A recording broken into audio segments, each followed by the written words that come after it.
Hi guys, it's Mike here from KAS Bushcraft Down Under. Today I thought I'd run you through the Evernew Ultra-Light Mug Pot 500, or as a lot of people call it, the Appalachian set. Now it's a little lightweight stove. It can run multi-fuels, which is nice. This is my personal take on it. I've tied this paracord holder, one, to hold my bits together, and two, it allows me to tie it to a length of paracord, and if I can't reach the water, either it's the cliff face or I'm dropping it down a windmill borehole, I've got a little bucket on a string. And I think you can't have enough paracord out in the bush anyway. Okay. Little cup I have on there, just handy.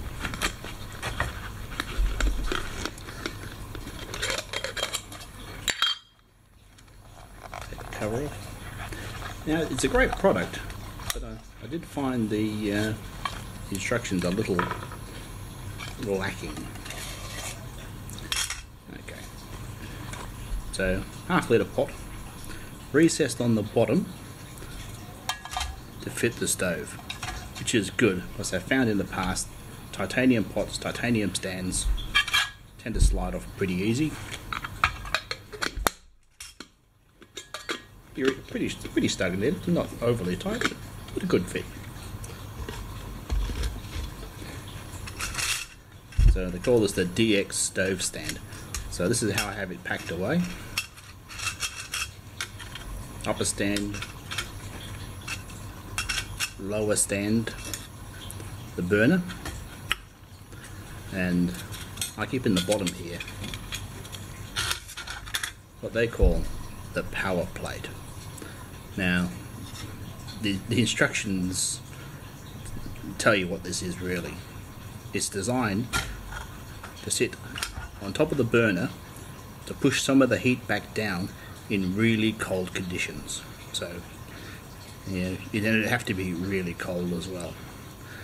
Now, I've heard guys call this a heat diffuser, a simmer ring, none of which is correct. It's designed to sit on top of that plate on there to push some of that heat back down to that stove, and that's it. Now I just keep it in the bottom here because I hardly ever camp out in conditions that cold that I would need to use it. But when you go into wood burning mode, which I occasionally use it for, it increases the airflow to make it burn better. Now, I tend to use the Esbit tablets a lot, and nowhere in the instructions does it mention setting it up for Esbit. You wonder why it would need an extra row of holes. Most Esbit tablet stoves are all this sort of height or a little bit taller. The Esbit tablet is not designed to heat something. You can see that? Up here. It's just too far away from the burning tablet. In Esbit mode, you turn it that way and put the pot on it, and it works quite well. Otherwise, it won't work well at all. Now, this is basically the same size as the Trangia burner, so it's a powerful burner for heating a 500ml pot.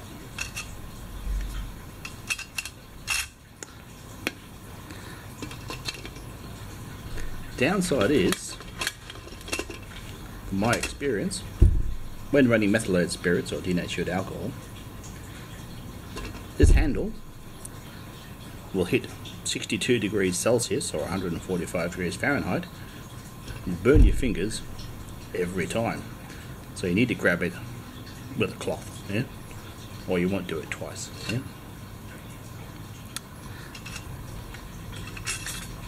burner, you can also buy this crossgate. It's only about 11 grams and the burner's only about 30. So you can actually set it up like that and put on any pot you want. And it works reasonably well. In actual fact, even with this on, it's a little too close to get a good airflow.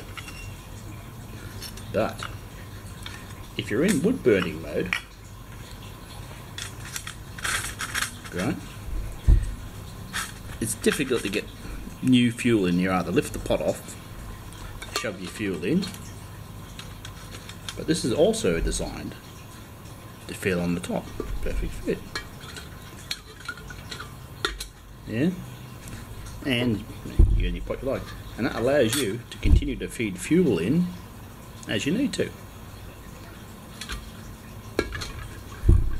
So it can do a lot more than you think to start with, and certainly a lot more than the instructions show you. Yeah. Well, anyway, I hope you found this informative, and thanks for watching.